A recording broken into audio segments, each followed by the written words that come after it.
потомците на Александар Македонски.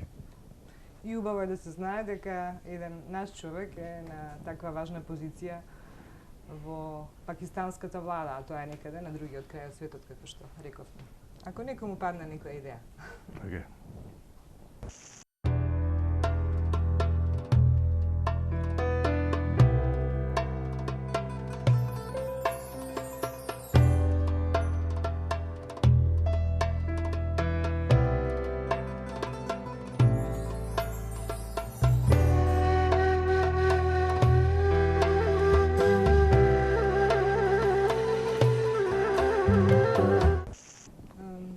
Да кажеме исто така дека овој пат нашата посета таму всушност беше предизвикана конкретно и непосредно од една огромна несреќа која ги снајде.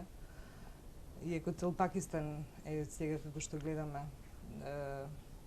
критична точка и како вака момент за хуманитарна помош на луѓето од светот, ми се чини нашите тоа го поминаа многу тивко и многу сами за себе се обидоа да се снајдат со проблемите, зашто кај нив поплавата се случи уште во јануар, кога се еден дел, една карпа или пола планина, како што ја велам јас кога видовме таму на лице место, се срушува, паѓа, ја затвара реката или ја блокира реката и се создава езеро од 36 километри кое потопува 5 села.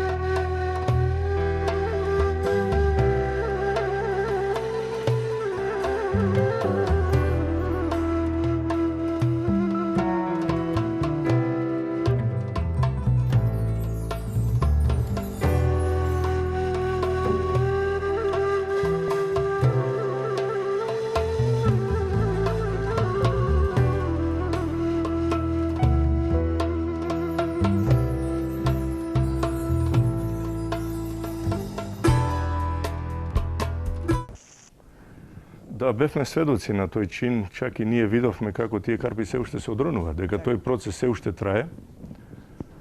Толку се они големи и доблесни да не поканија во еден таков момент на криза и на проблеми да ни покажат дека браќата се препознаваат и пријателите во тешките моменти.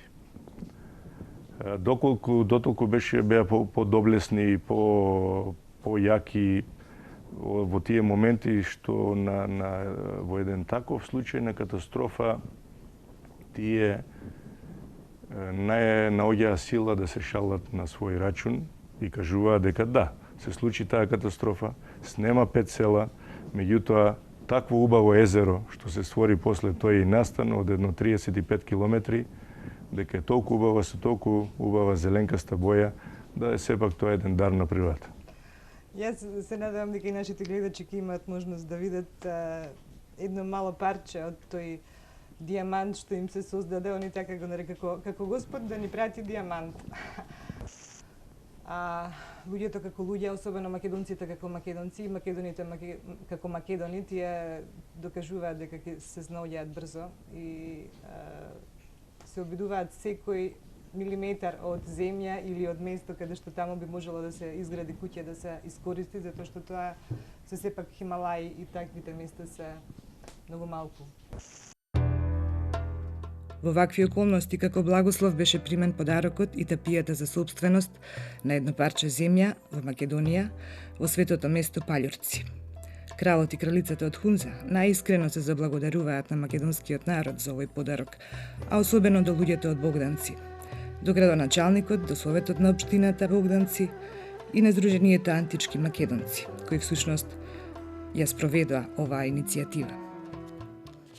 Ние, разговарајќи на таа тема, видовме дека стварно имаат проблем со земја за обработување. Нивната главна окупација е фармерството и во главном левот свој го заработуваат со своите раци. Од она што го видовме, секако можеме да ги споредуваме чак и со маите, од оние тераси од камења, од системи на иригација, од се, би биле сигурно добар пример за нашите земјоделци како секоја педа од нашата земја би се обработувала. Ми се чини пак да се вратиме на суштината и онаму каде што почнавме. Е тоа што тие можат да не научат нас. Јас на шега им велев таму нешто што во моментот го почувствував дека ќе биде така. Реков што е за муслиманите Мека, тоа за македонците ќе стане Хунза, како место за поклонение ќе доаѓаат. Затоа што таму може да се најде вистинското македонско зачувано, ми се чини поредот на нештата вака изолирани, може би го зачувале да остане такво најнепроменето за овие денешни човечки размери кажано, почитувањето на природата, живењето во симбиоза со природата, да се научиш нели како да едниот не може без другиот. Тоа го покажуваат точно хунзите. Второ, етични, морални вредности кои што ние не да сме ги заборавили, туку се сеќаваме веројатно како на некоја далечна историја од времето на нашите баби и дедовци.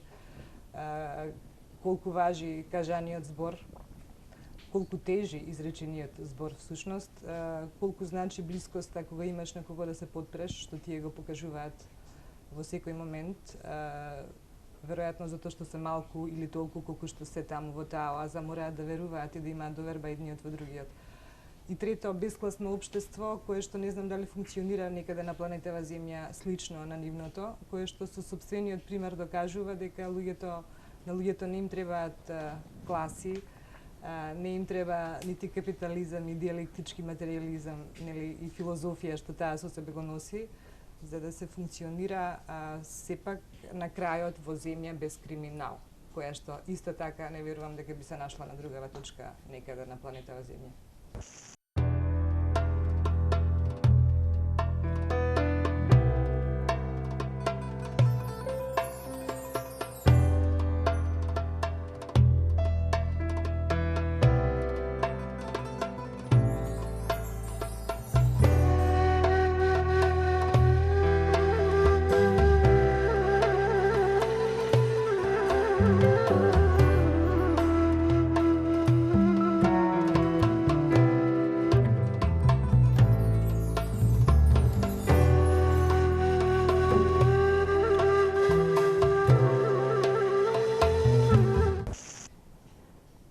И аспектот дека кај нив болестите како рак не постојат, исто многу битен аспект за да се види зашто е тоа така и дали ние како македонци би можеле да помогнеме и на другите народи за тоа да биде така и кај нив.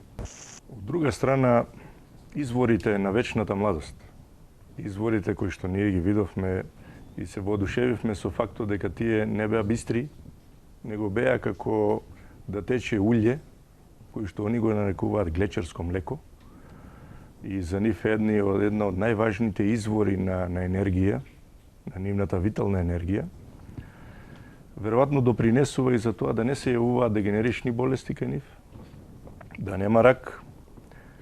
Тоа се должи и на онаа чудесна клима што ја имаат, која што зимно време не достигнува пониско температури од минус 15 степени, а летно време не се повисоки температурите од 30 степени, иако живеат на некоја надморска висина од 2800 метри. И чудно беше што многуте исти растенија, исти билки, исти плодови ги сретнавме таму. Како кајсиите, кои што представуваат за нив една од примарните работи, заради тоа што користењето на улјето од кајсиите веруваат дека придонесува за подобар, здрав и долговечен живот. Ако споменеме дека кај нив се раѓаат деца и на 100 годишна возраст, тоа за некои ќе звучи па и убаво ќе звучи. Да, меѓутоа е сепак провокација, затоа што навистина е чуден фактот да кажеш некому дека во Хунза луѓето стануваат родители на 100 години. Колку тоа би го променило светот? Замислете. Така е.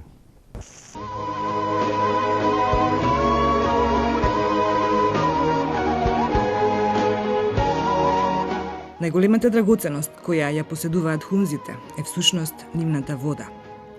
Кога прв пат ќе ја видите, ќе ви изгледа чудна, зашто ова е единствената вода која не е безбојна, туку е со необично млечно-сива боја, а таква е зашто се добива со топење на сивите хималајски глечери. Оваа вода е единствена на светот според незината структура, затоа можеби ја нарекуваат кристална енергија или извор на младоста. Кај хунзите, животот изгледа поинаку.